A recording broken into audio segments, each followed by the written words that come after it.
Everyone, welcome back to my JEE Physics channel. Today we are continuing the same JEE Advanced series, which is useful for the people or students who are writing for Advanced this year. At the 12th standard, these questions may be useful for you also. Now we see the first question.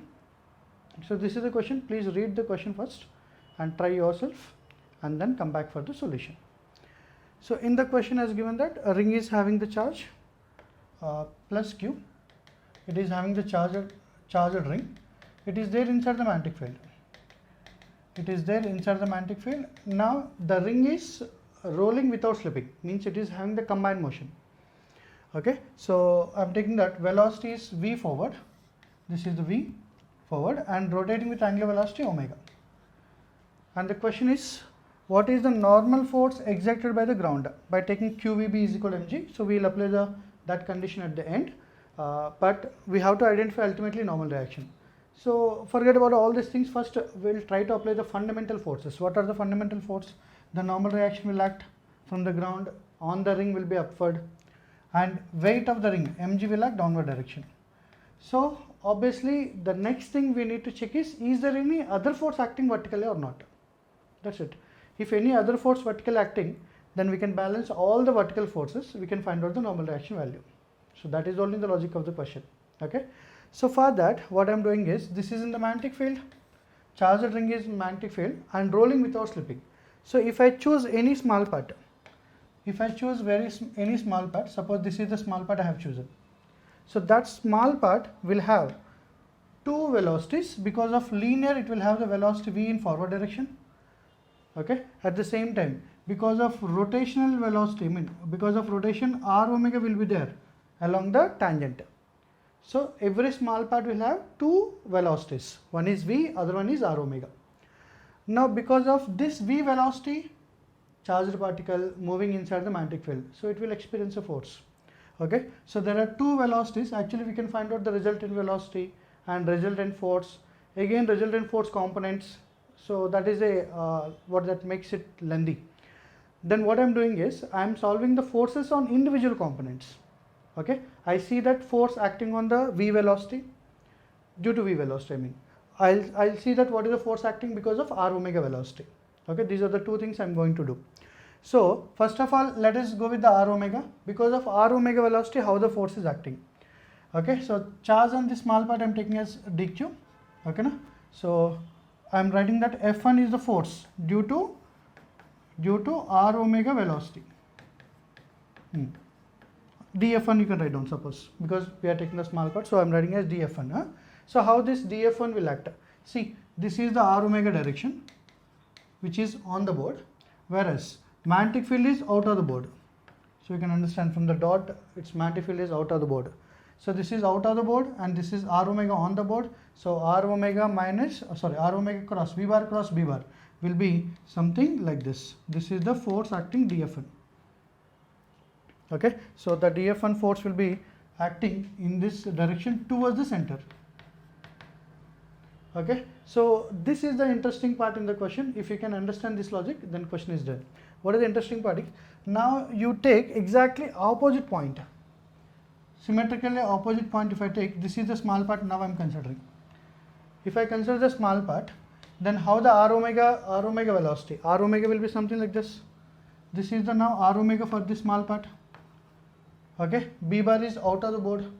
Okay, so exactly r omega will be opposite to this, because these are opposite parts. No, these are opposite part, diametrically opposite parts. If r omega is in this direction, this r omega is in opposite direction, but b direction is same. That means what is the force direction will be? Obviously opposite. So you can take v bar cross b bar. B bar is out of the board. V bar cross b bar will be the force. So dF1 direction will be, what is that? On this small part also dF1 will act exactly opposite to the previous. Okay, so if you can understand this logic, then question is done. How? You take any small part on the ring, all the forces will act inward, and what is the net force acting is 0. But we have done too much. Suppose if I are taking any closed loop, okay, if you are taking the closed current carrying, closed charge carrying in the wire, cut the closed. Okay, so all these forces will cancel out each other. So that's why there will be no force acting on the ring due to r omega velocity. So then which force will create the force? Maybe V. So that also we need to verify it. Okay, so because of V velocity I am taking that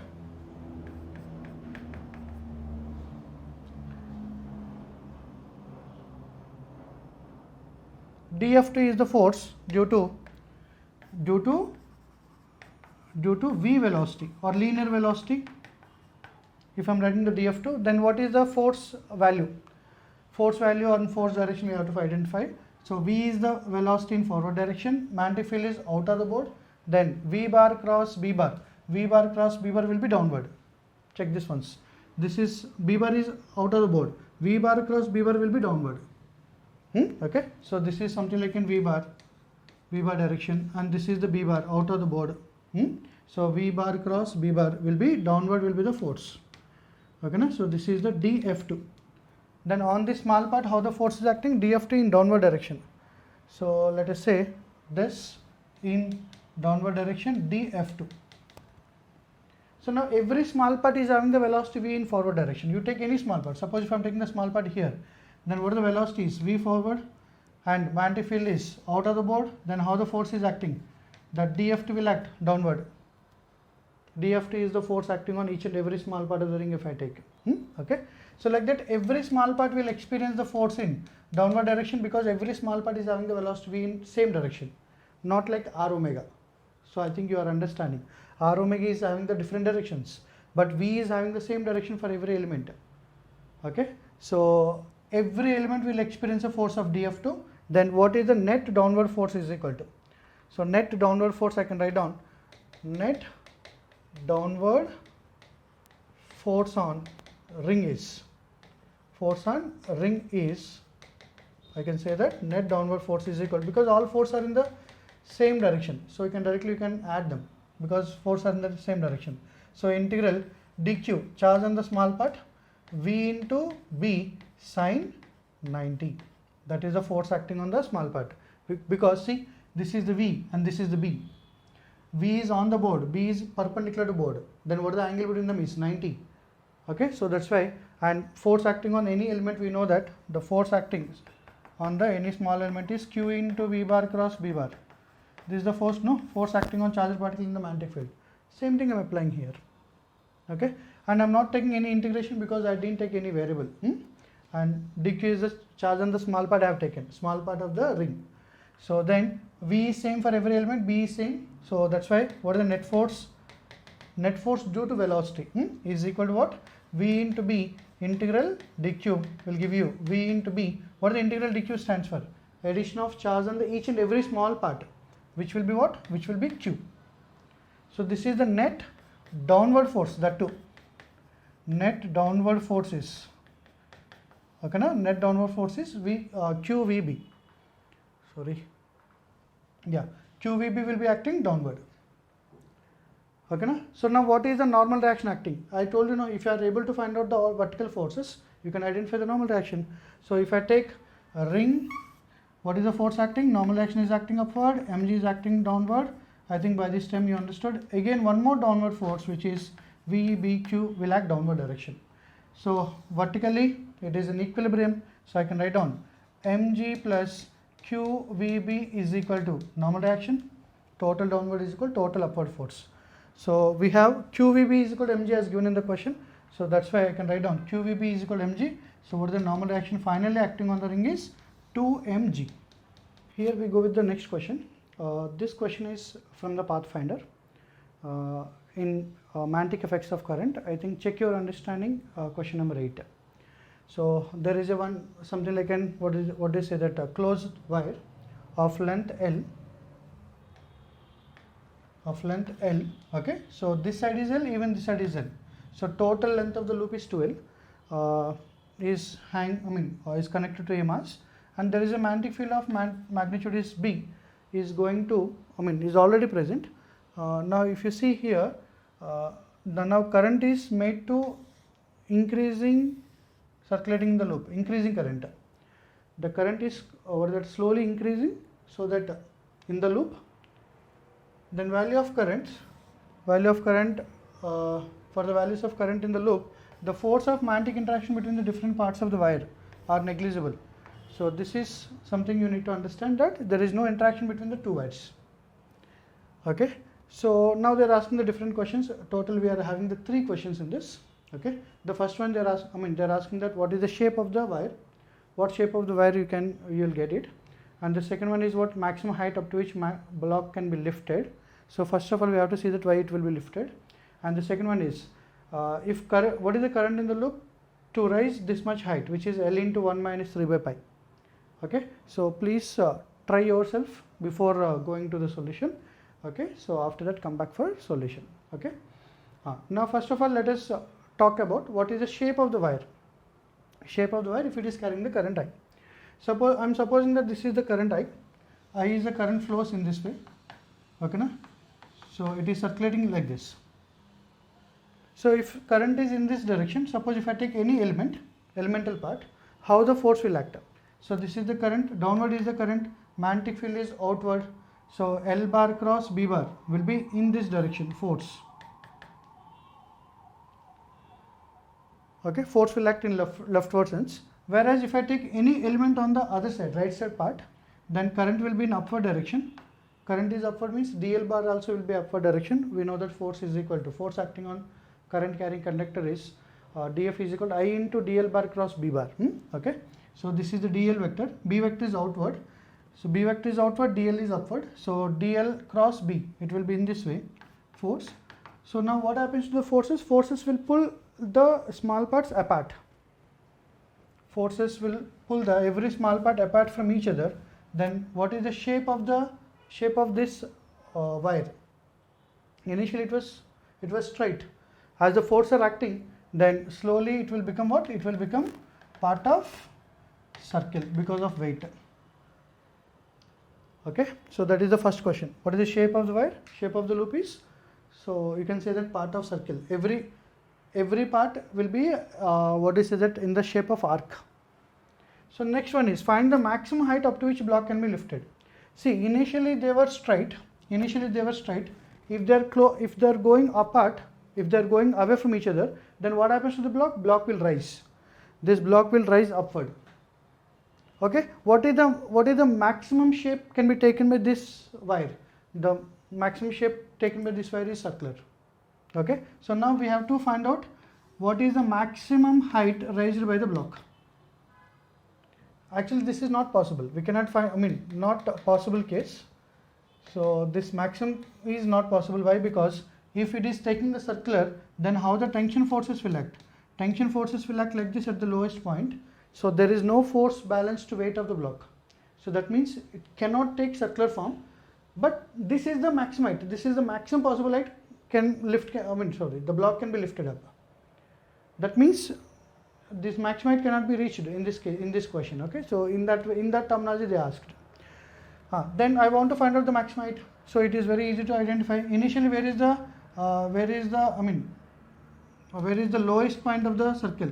Lowest point of the circle is at a distance of what? L. This one's L. Okay. See, this entire straight part length is L. Suppose you can calculate from anywhere. So if I am calculating till here, I am calculating. Okay. So till there only. Okay. So initially this point is here. So then this length is L. I am supposing that this is achieving the radius R. This circle is achieving the radius R. Then what is the total length of the loop? Total length of the loop is 2L, which should be equal to, I can write down 2 pi R. I can equate so that I can find out the radius. Okay.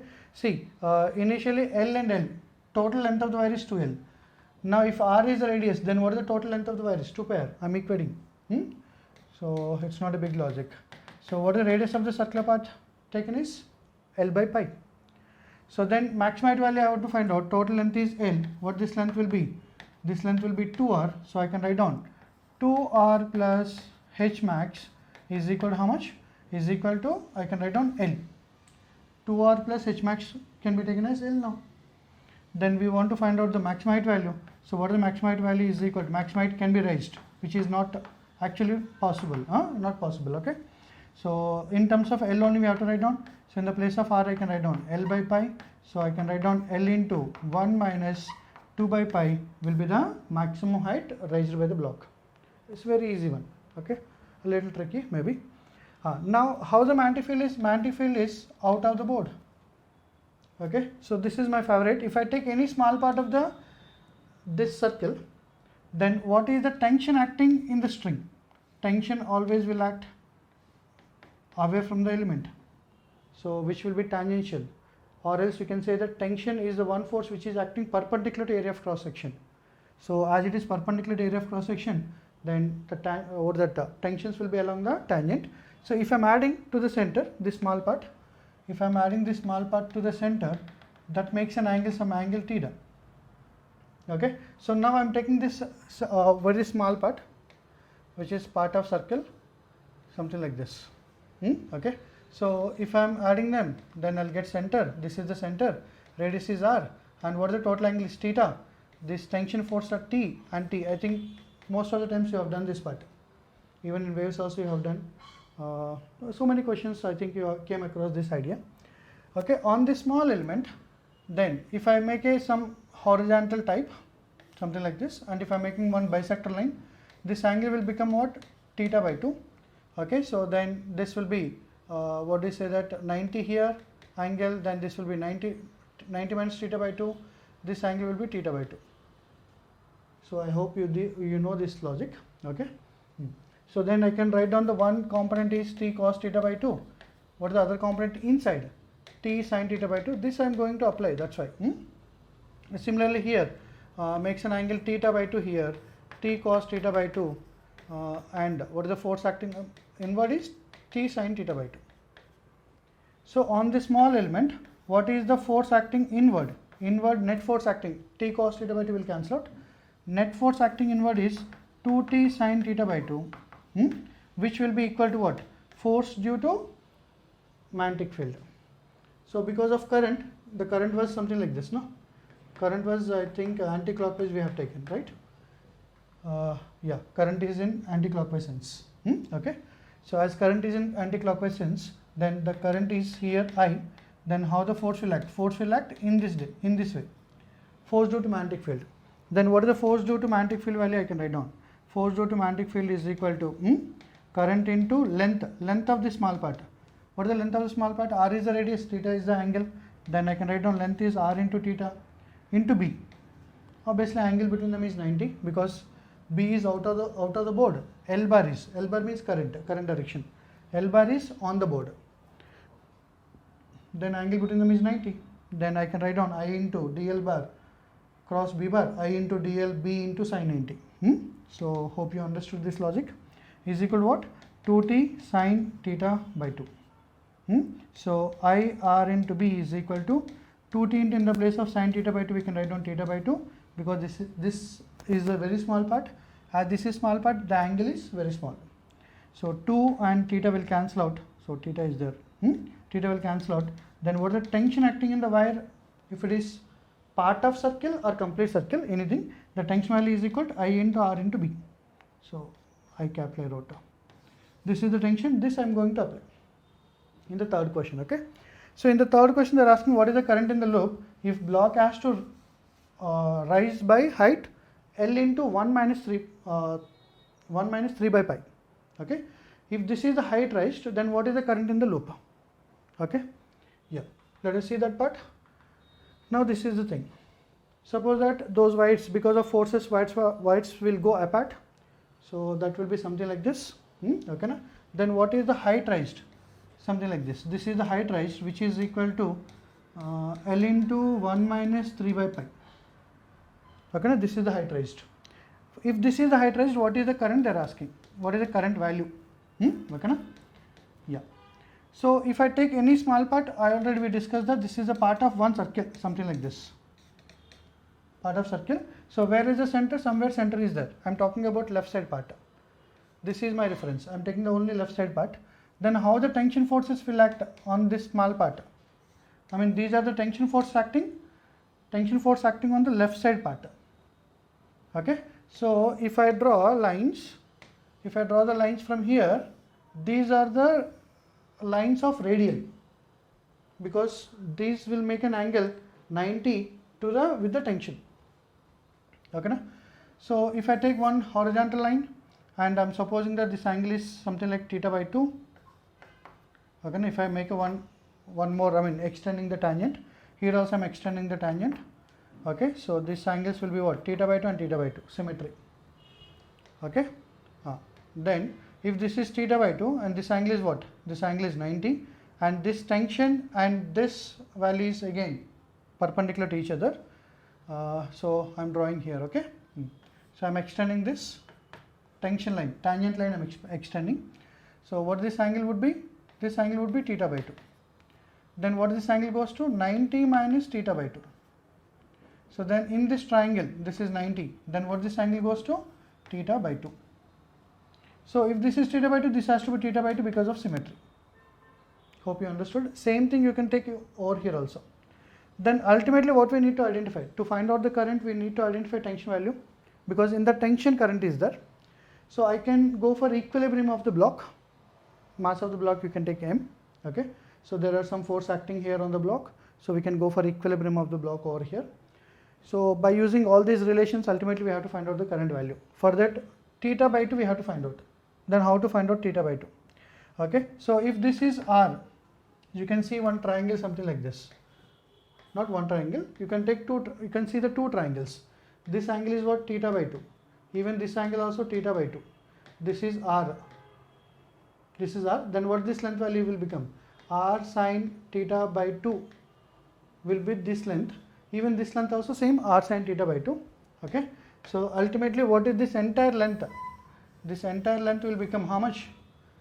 2R sine theta by 2. Am I right? Total length. And what is the height raised? Height raised is h. If I am adding h, then total value should be equal to L. That only, na? Total value was L initially. When current was not there, initial current was 0. Then block will be here. Total length is L. At the same time, what is this length value? This arc length also L. L is the length of the arc now. Okay. So I can write down one more relation. L is equal to what the total arc angle is? Theta. So I can write down L is equal to R into theta. So by using all these things, we need to conclude what the theta value. If I know the theta value, I can go for quotient directly. So it's done. How? 2R sine theta by 2 plus h is equal to L. I can write down 2R sine theta by 2. Okay, plus h value is equal to L into 1 minus 3 by pi is equal to L. Okay, na? So 2R, R means I can write down now L by theta. In the place of R, I can write down L by theta. Okay, na? R is equal to L by theta from this, and sine theta by 2 as it is equal to L into, I can write down 3 by pi. Actually L and L cancel out. Minus 3 L by pi on that side, so L into 3 by pi. So L also will cancel out. So finally what is the value you will get? You will get sine theta by 2. Actually 2 sine theta by 2, theta is equal to 3 by pi. So instead of solving mathematically, it's better to arrange it. Sine theta by 2 by theta by 2 is equal to 3 by pi. Okay, na? So then theta value you will get, theta value is equal to, you will get around 60 degree. Sine 60 by 2, sine 30, 1 by 2. This is 60 by 2 is nothing but pi by 3 by 2. By 2 by 2 cancel out, you will get 3 by pi. Once, if you want, you can verify this. Now I got the theta value. If I know the theta value, I can go for the solving of this equilibrium of the block. So on the block, what are the force acting? Tension force are acting at what angle? At an angle theta by 2. Okay, na? So then what is the net force acting upward? Now net force acting upward will be T cos theta by 2, and this also will be T cos theta by 2. Okay, and T sin theta by 2 and T sin theta by 2 will cancel out. And for the block mass M, suppose, then mg will act downward. So finally what is the equilibrium equation? 2T cos theta by 2 is equal to, I can write down mg. So now what is the T value? What is the tension acting in the wire? Now this wire is a part of circle of what radius? R radius. If wire is part of, wire is part of circle of radius R, then what is the tension acting in the wire is IRB. This I derived for that only. Okay, so tension is equal to IRB, which is very standard result, so try to remember this. Okay, but it is valid in only uniform magnetic field. If it is non-uniform magnetic field, it's not valid. So, and shape also will be weird one. Okay, so then I can write down 2 into IRB, okay, multiplied with cos of theta 60 by 2 is equal to mg. Now what is R value? L by theta. What is the theta value? Is 60. Theta value 60 means R value I can write down as, here I am writing, R value is equal to L by theta, okay, na? L by theta, which is L by pi by 3, 60. So R value is equal to 3L by pi. Okay, so I can write down, so 2 into I into 3L by pi into B cos 60, cos 30 root 3 by 2 is equal to mg. Okay, so now we require the I value, so 2 and 2 will cancel out, so you will get pi on that side, 3LB, 3 root 3 LB will be divided, then what is the finally current value is equal to, or the required current value I can write down, see pi mg by pi into mg by 3 root 3 B into L. Okay, so this is the required current to raise the block by height of L into 1 minus 3 by pi. Okay, so in this we can solve, maybe little mathematics is more, but the solving ideas are useful for examination maybe. Okay, so I hope you enjoyed the video. So if you really enjoyed it, please like it. At the same time, if you are watching for the first time, subscribe also, and please share with your friends, maybe seniors or what I say that maybe juniors. If you are writing the JEE Advanced examination in 2020, then please share it with your juniors, so that videos will pass on to the next generations. Thank you so much. See you in the next video.